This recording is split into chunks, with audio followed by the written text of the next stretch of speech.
नमस्कार, आप देख रहे हैं न्यूज गंगा और मैं हूं आपके साथ विभा। आज के इस बुलेटिन में जानेंगे दोपहर 12 बजे तक की सबसे बड़ी खबरों को। तो चलिए बिना वक्त गवाए रुक करते हैं खबरों की ओर। राष्ट्रपति द्रौपदी मुर्मू ने बसंत पंचमी की शुभकामनाएं दी है। उन्होंने कहा कि सभी देशवासियों को बसंत पंचमी और सरस्वती पूजा की हार्दिक शुभकामनाएं। इस उल्लासपूर्ण अवसर तथा विद्या और ज्ञान से जुड़े इस त्योहार पर मैं सभी देशवासियों के लिए सुख समृद्धि तथा विद्या विवेक की कामना करती हूँ। मां सरस्वती से मेरी प्रार्थना है कि वे भारत को विश्व के ज्ञान केंद्र के रूप में प्रतिष्ठित करें। केंद्रीय मंत्री जीतन राम मांझी ने कहा कि पीएम मोदी को नॉर्थ ईस्ट की बहुत चिंता है और इसी का नतीजा है कि वह नॉर्थ ईस्ट के लोगों को विकास के लिए काफी काम कर रहे हैं। बजट सिर्फ बिहार के लिए नहीं बल्कि पूरा देश पीएम मोदी के विकसित भारत के संकल्प को पूरा करने की दिशा में यह एक बहुत ही सकारात्मक और महत्वपूर्ण कदम है। हम आभारी हैं कि मखाना बोर्ड का गठन किया गया है। यह बहुत अच्छा बजट है क्योंकि यह समाज के सभी वर्गों के लिए लाभ प्रदान करता है।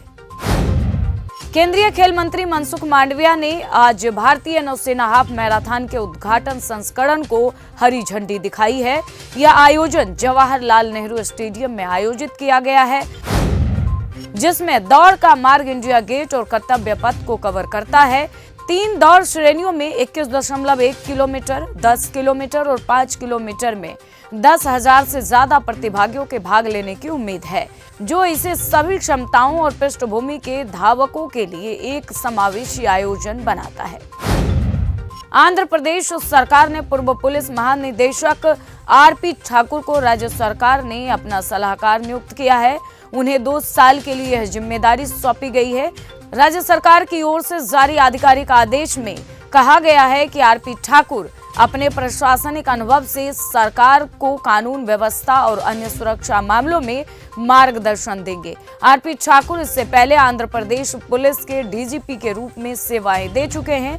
उन्होंने कई महत्वपूर्ण पुलिस सुधारकों और सुरक्षा नीतियों को लागू करने में अहम भूमिका निभाई थी। उनके पास लंबा प्रशासनिक अनुभव है जो सरकार के लिए उपयोगी साबित होगा।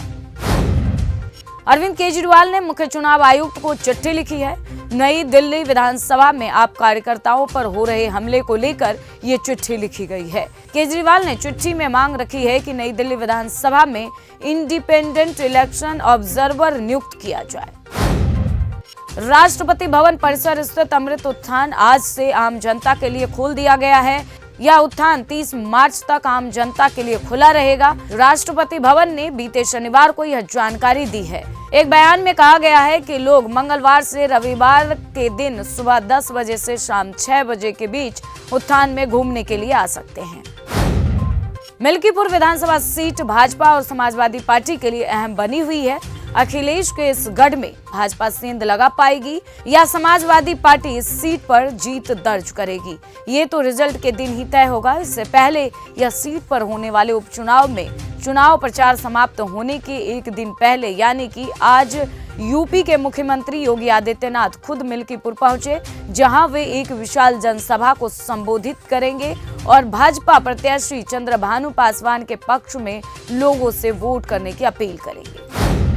महाकुंभ को लेकर उत्तर प्रदेश के मुख्यमंत्री योगी आदित्यनाथ ने अमृत स्नान पर्व बसंत पंचमी के अवसर पर व्यवस्थाओं को 0 एरर रखने के निर्देश दिए हैं। शनिवार को प्रयागराज में बसंत पंचमी की तैयारियों की समीक्षा करते हुए उन्होंने निर्देश दिए हैं कि बसंत पंचमी के अवसर पर पूज्य अखाड़ों की पारंपरिक शोभा यात्रा धूमधाम से निकलेगी। इसके लिए सभी आवश्यक तैयारियां समय से कर ली जाए। संयुक्त संसदीय समिति के अध्यक्ष जगदंबिका पाल आगामी सोमवार को लोकसभा के वक्फ संशोधन विधेयक 2024 पर बनी जेपीसी की रिपोर्ट पेश करेंगे। वहीं मेधा कुलकर्णी और गुलाम अली इस रिपोर्ट को राज्यसभा में पेश करेंगे। इस रिपोर्ट में विधेयक के विभिन्न पहलुओं पर विचार और साक्ष्य प्रस्तुत किए गए हैं। इस रिपोर्ट को हिंदी और अंग्रेजी दोनों भाषाओं में पेश किया जाएगा। रिपोर्ट में उन सभी साक्ष्यों का भी रिकॉर्ड शामिल होगा जो संयुक्त समिति के समक्ष पेश किए गए थे।